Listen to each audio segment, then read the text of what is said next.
Isso mesmo. Bom dia, obrigada pela oportunidade, pelo convite.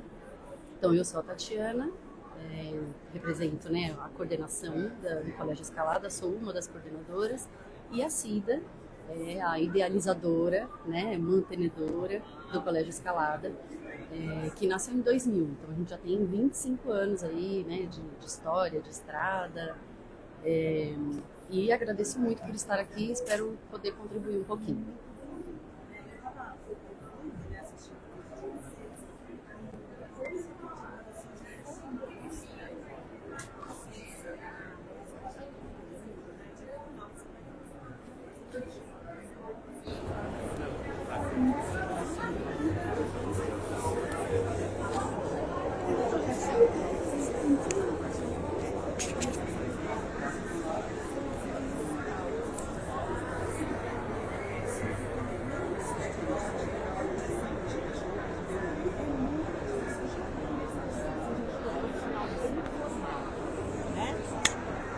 O profissional bem formado.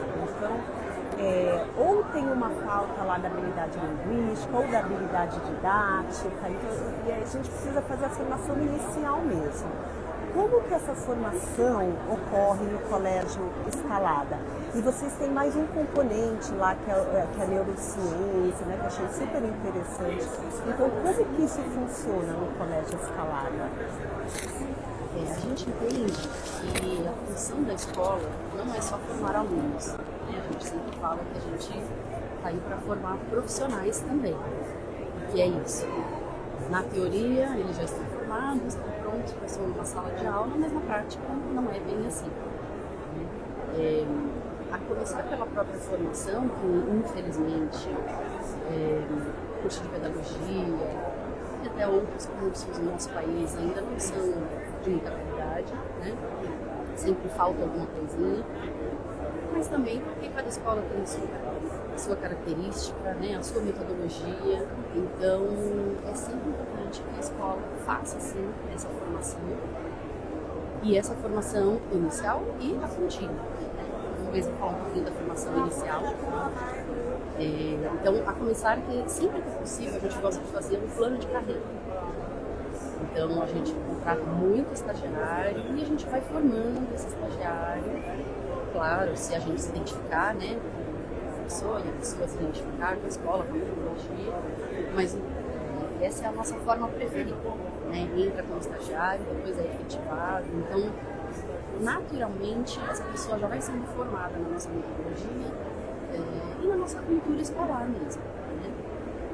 Mas mesmo assim, enfim, mesmo sendo estagiário, quando é efetivado pelo professor, tem sim uma formação inicial, e mesmo sendo da área de inglês, né, de segunda língua, por exemplo, a gente faz questão que todo mundo faça toda a formação, até para ter muito embasamento, né, do método neuropedagógico que a gente utiliza, e mesmo sendo uma aula de inglês, a gente continua mantendo, né, toda a premissa do método neuropedagógico.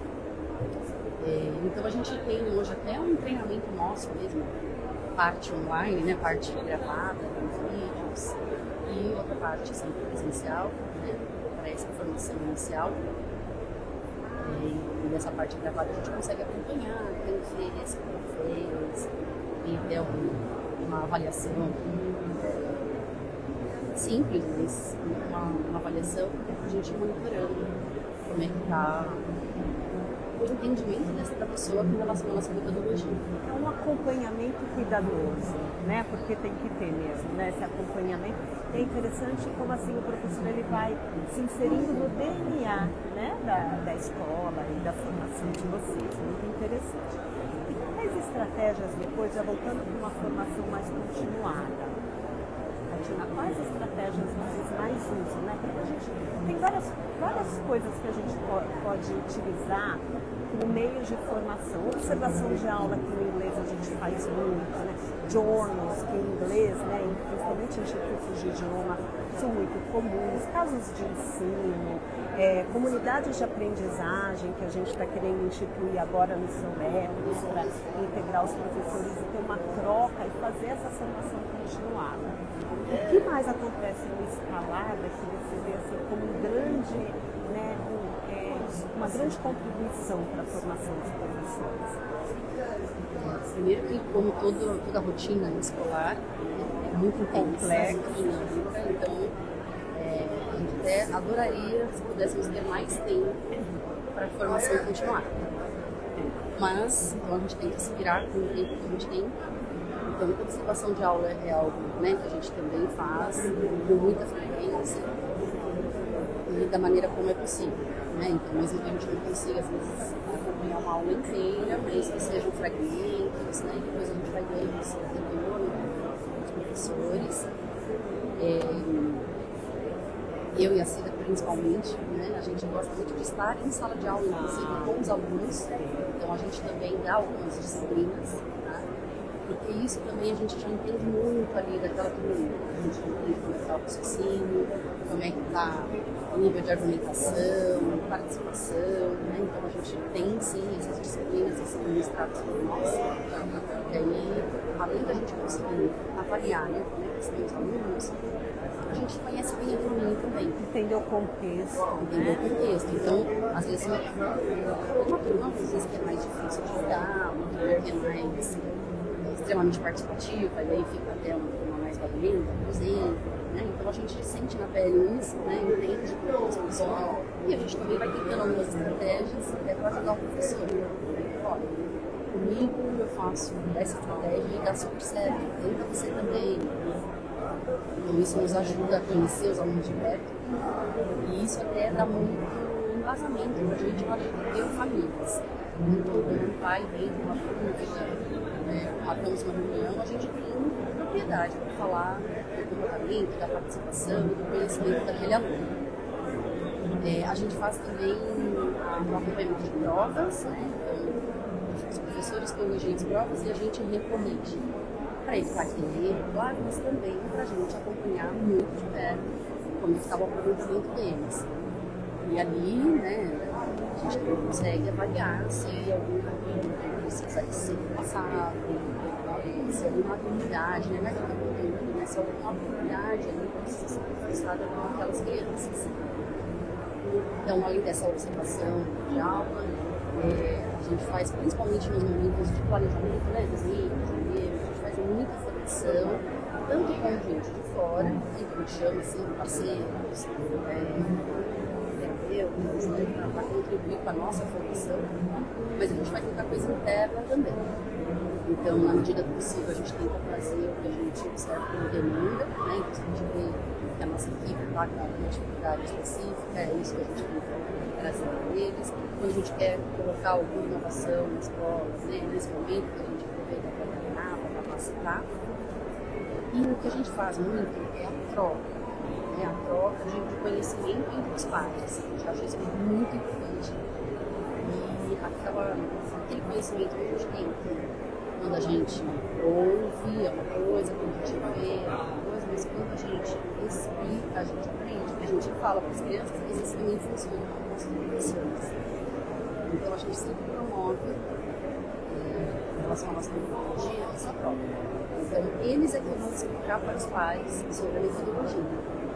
Claro, a gente tem tempo de preparação, se eles tiverem qualquer dúvida, até mais teórica, né, sobre o embasamento daquilo, os professores podem tirar essa dúvida conosco, mas são elas que vão passar esse conhecimento para os pais. Né? Então, isso que a gente observa aqui.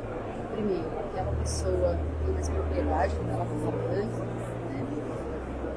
E muitas vezes, aquela teoria de Ausubel, né, que quando os pais estão falando, às vezes o professor vai usar um linguajar, um exemplo diferente do que a coordenação usa, por exemplo, e isso faz com que os professores entendam melhor.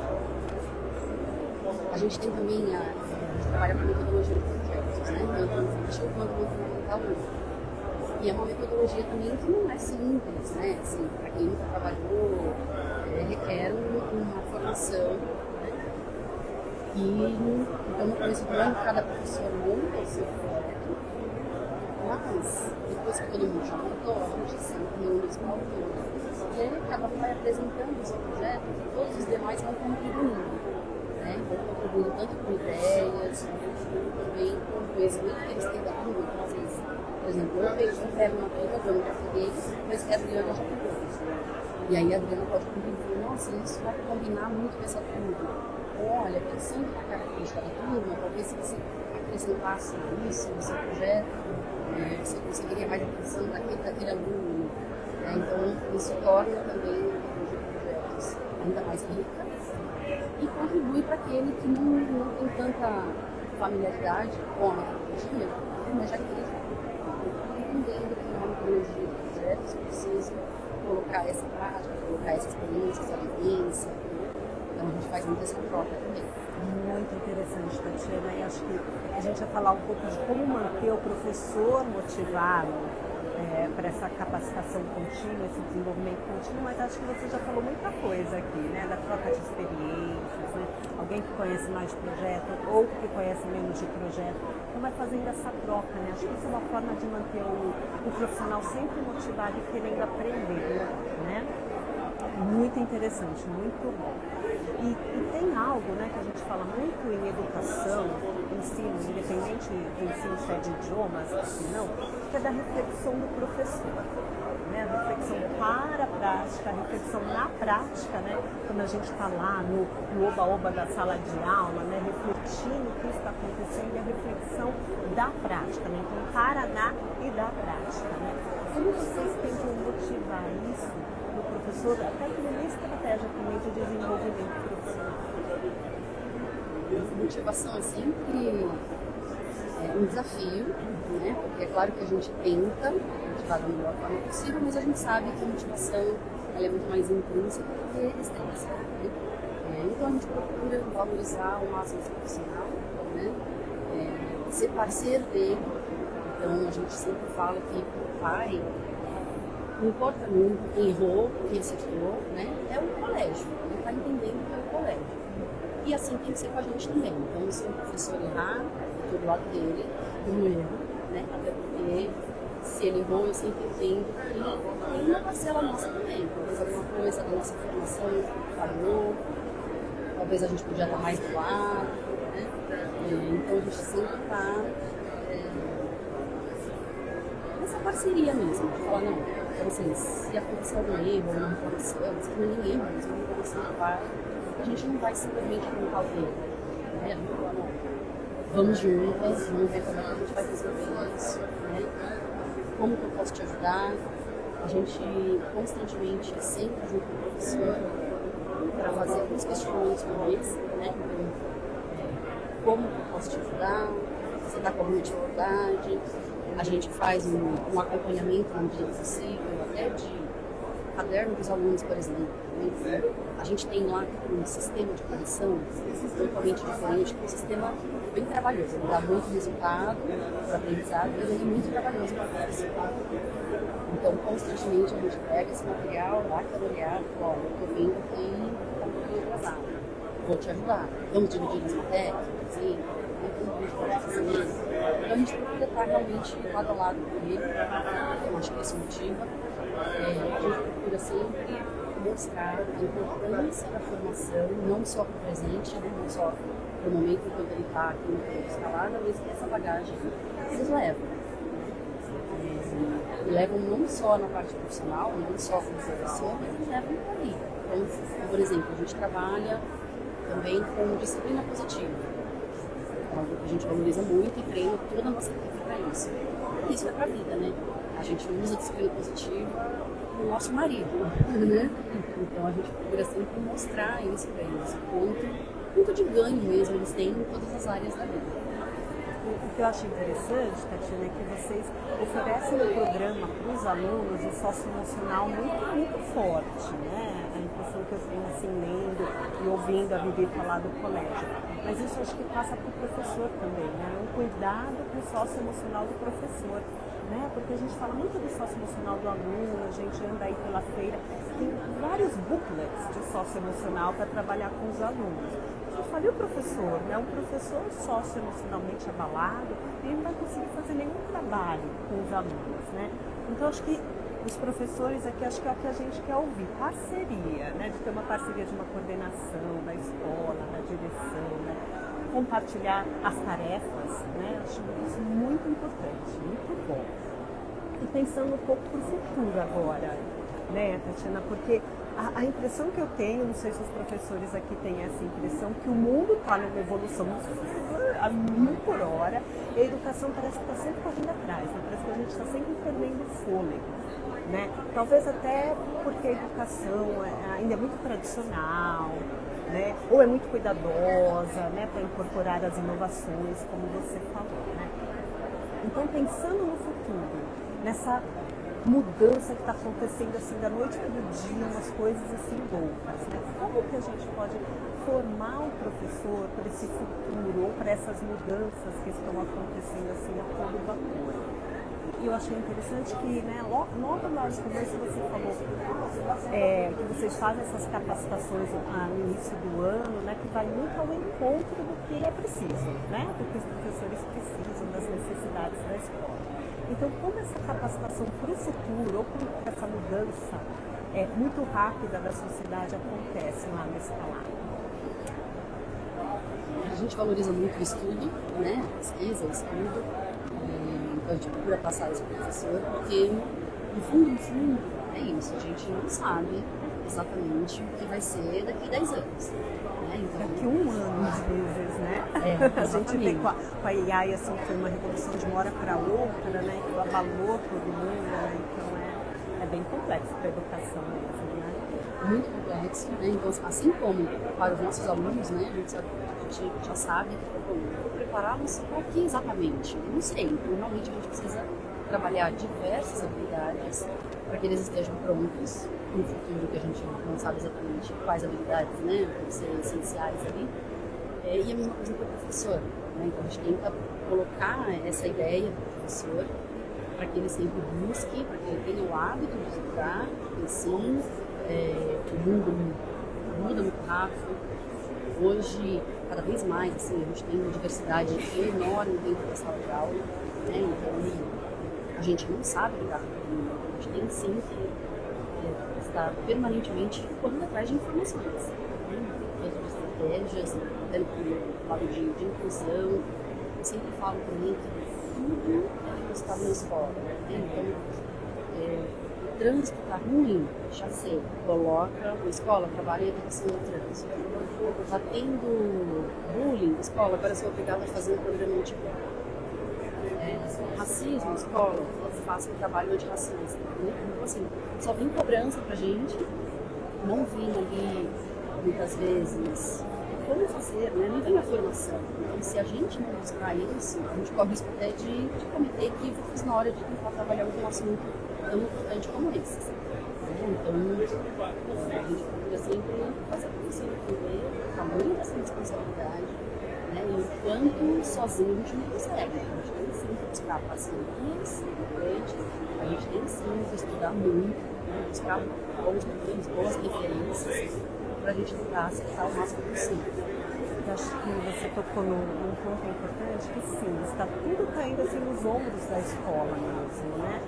E aí já cai no ombro do professor também, né? Então essa parceria, professores estudem mesmo, né? Porque acho que a nossa função está indo muito além do ensino, né? Da formação mesmo, que antigamente acontecia, às vezes, talvez, muito mais em casa, menos na escola, mas hoje a escola está recebendo muito, né? Se responsabilizando muito também por essa formação. Só para terminar, Tatiana, é uma coisa que no Solep a gente comenta bastante, discute bastante.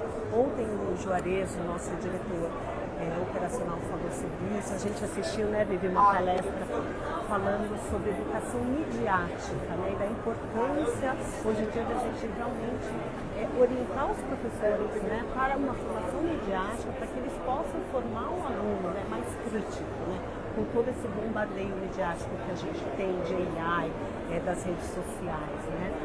Como vocês estão lidando com isso no escalar? Eu acredito que seja uma preocupação ou é ainda algo assim? Não estamos focando ainda nesse assunto. Como que está acontecendo no escalar? Acho que isso, mesmo a gente trabalhando, né, com público somente até de 10 anos, mas isso já faz parte, né, da nossa realidade. E pensando que os professores não nasceram nessa realidade, é uma luta constante, porque realmente nem todo mundo está acostumado com essa inovação. nem todo mundo está à vontade, nem todo mundo quer. Mas, então a gente está sempre buscando, sim, informações. E eu sempre acredito no seguinte, uma coisa é a gente dizer, né, falar que é para fazer. Ó, aqui a gente trabalha dessa forma, então tem que fazer esse passo primeiro, depois esse, depois esse. Eu acho que a gente tem que sempre ir além disso, passo a passo, né, simplesmente mandar... prescritivo, né? Ir além do prescritivo. O prescritivo é fácil, né? Mas é o que eu sempre falo, né? O prescritivo hoje, você abre qualquer área, ela vai te dar, né? A gente tem que ir além dessa prescrição, né? E além do mandar fazer, né? Então aqui a gente tem dessa forma que a gente trabalha, a gente tem que realmente fazer o professor acreditar naquilo, né? Ele tem que, a partir do momento que ele acredita, ele coloca em prática. Porque senão, ainda mais se for um pouco mais complexo, um pouco mais difícil, na hora que você não está na sala, ele não vai fazer, ele vai fazer... Só fica mais um box lá para praticar, exato, né? Então a gente procura sempre realmente colocar isso dentro do... fazer o professor acreditar. Ser significativo para o professor também, né? A gente sempre fala da educação significativa para o aluno, mas e para o professor? E essa motivação, né? A gente falou da motivação para o professor, mas a motivação para o aluno é o professor quem dá. É o brilho no olho ali do professor que vai cativar. Né? E ele só vai ter o brilho no olho se ele efetivamente acreditar naquilo. Uma outra forma que a gente usa também, a gente chama de clube de leitura. Né? Então, todo ano, pelo menos um livro, toda a equipe lê juntos. Né? Então, assim, eu vejo também, hoje o professor está um pouco acostumado com tudo mastigar. Né? Eu vejo uma palestra, você que me treine, você que me dá pronto. E a gente tem essa proposta de construir junto o aprendizado. Né? E até para que eles saibam que nós da coordenação, a direção, está todo mundo aprendendo junto. Né? Então a gente senta e a gente vai fazendo a leitura todo mundo junto do mesmo livro. Muitas vezes a gente não coloca o livro, outras vezes a gente coloca em votação, né? Qual assunto vocês gostariam, qual livro vocês preferem, esse. Então é uma forma da gente realmente construir juntos um conhecimento e principalmente de mostrar que ninguém está pronto, ninguém está totalmente pronto, né? Ninguém sabe de tudo, então a gente precisa permanentemente cuidar da nossa formação. Já adorei essa comunidade do livro. Que livro vocês estão lendo esse ano? Vocês podem compartilhar? Esse ano a gente pegou um específico de neurociência, chamado Neurociência e Educação. Muito bom. Mas a gente já leu também sobre aquele Acalme Educa, que fala um pouquinho, né, de disciplina coletiva, de educação respeitosa. Então a gente vai tentando pegar assuntos variados. Tatiana, que delícia conversar com você. Nosso tempo é restrito.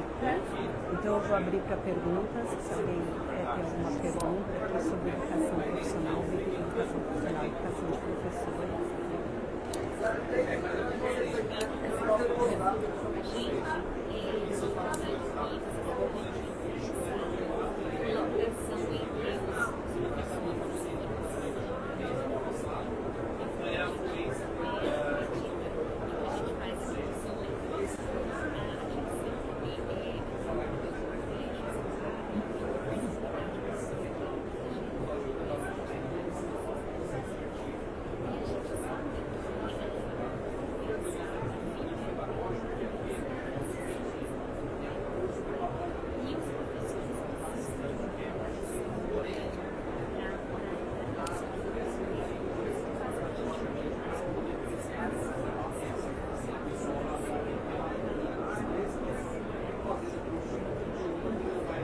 A gente tenta preparar os professores, então assim, a gente tem alguns reuniões que é aquele momento que a escola inteira está em reuniões, né? Então nesse momento a coordenação não consegue participar de todas as reuniões. Então a gente faz sim uma preparação, a gente faz um questionário, um formulário de todos os alunos, o professor preenche, e depois a gente da coordenação senta com os professores para falar de cada formulário que eles preencheram. E aí a gente vai debatendo. você não colocou isso aqui? Mas com base em, por exemplo, por que você colocou isso? Por que você não colocou isso? Então a gente vai discutindo e a gente vai, nesse momento, também até preparando o professor. Tá, perfeito, faz sentido, mas a gente não vai falar assim com cara. Então, ó, sugiro que você fale dessa forma. Ou vamos supor que é um aluno ali que está com muitas questões. E a gente sabe que vai ser um caminhão se a gente falar com aquela família. Então a gente junto com o professor elenca quais são as prioridades. Tá, nesta reunião a gente vai abordar quais temas. Esse. E você vai dar esse tipo de sugestão, esse tipo de... E já diz para o pai que todo mês a gente marca de novo e aí a gente vai fazer uma nova lista de quais são as prioridades do próximo mês. Então, a gente procura fazer esse bate-bola mesmo com os professores, né? E fora esse momento em que a escola inteira está em reunião, a gente faz reuniões aqui também, né? Sempre que necessário, a gente chama esse pai, até no momento que não é as reuniões de pais, é para ficar mais tempo, para a gente ficar mais à vontade, né? Para falar com os pais. E aí nessas reuniões, sempre uma coordenadora está presente. Até para que a gente sirva de modelo, né? Então, o professor vai percebendo como que a gente fala, como que a gente aborda, né? Então isso não deixa de ser uma forma de informação para eles. Eu acho que está muito claro que olha como a formação ela vai além da didática, só da prática ou da teoria, né? É formar o professor para que ele consiga refletir e até aprender como conversar com os pais, de uma forma que seja educadora para os pais também, né? Então, para a gente, eu acho que é uma boa reflexão aqui para todo mundo que trabalha com educação, que a formação vai muito além de você ter uma técnica maravilhosa de sala de aula, ou de controlar a gestão da sala de aula de uma forma muito boa, ou de entender muito bem o conteúdo, né? Que às vezes é uma premissa para o professor entender muito bem o conteúdo que ele ensina, ele aprender assim a falar com os outros, né? A falar com uma criança diferente do que falar com os pais, do que falar com uma coordenação, né? Então, assim, é um desenvolvimento de competência mesmo, né? De várias competências ali que envolve educar o professor, né? Então, eu acho que esse exemplo é perfeito. Alguém mais gostaria de fazer uma pergunta para a Tatiana?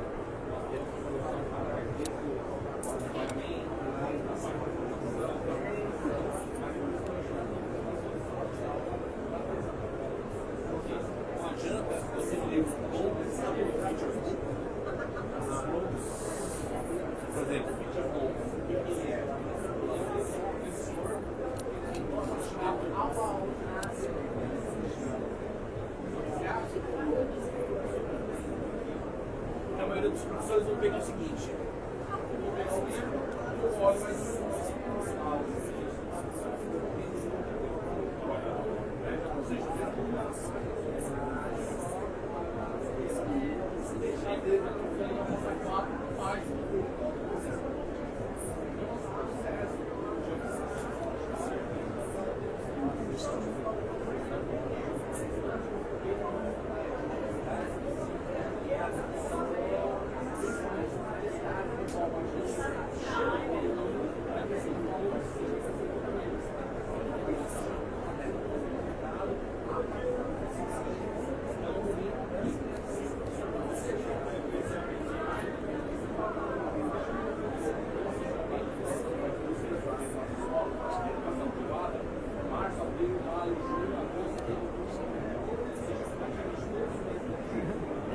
Obrigada.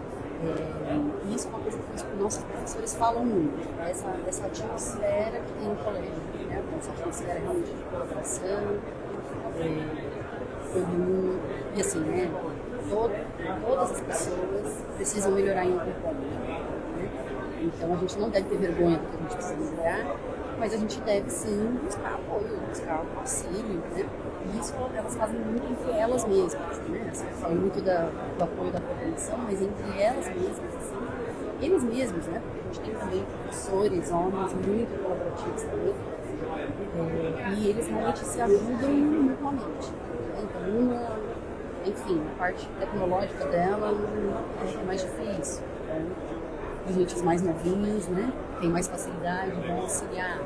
O outro, o professor de educação física, nossa, é o nosso herói, né? Constrói tudo lá pra gente, assim, ainda mais a gente trabalha com projetos, às vezes a gente vê umas coisas muito malucas, né? E às vezes só ele pode construir pra gente, então ele vai lá e constrói pra gente.